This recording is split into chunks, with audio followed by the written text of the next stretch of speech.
Inspektur Latu. Siap, Komandan. Sekarang kemana kita sasaran kita? Mencari kolor hijau. Oh, mantap. Beliau telah memperkosa anak gadis orang. Ah? Iya.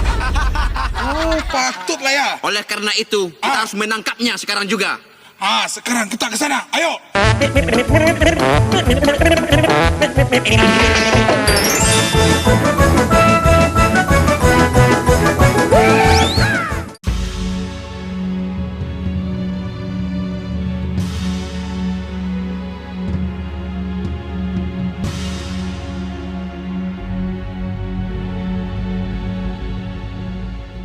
Inspektur Ratui.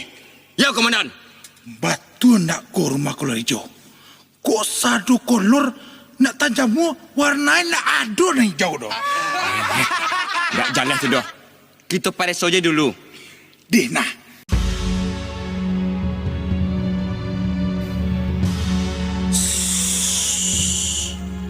Kolor hijau di siko ha. Sadang lalok bakain. Dapet ang sabana antahlah kelakuanannya. Karajo membuat dosa tarui, memperkosa anak adik orang. Mangga aja. Iya. Manga keciang. Halun jotan tujuh kesalahan yang lain. Lah rasa kampuan kelakuan nang. Apa lo rasa itu dah rasa apa alo? Pura nak tahu ang. Angkan kolor hijau tu kan? Indah tu awak keluar hijau. Awak sana keluar hijau dah. Semarang.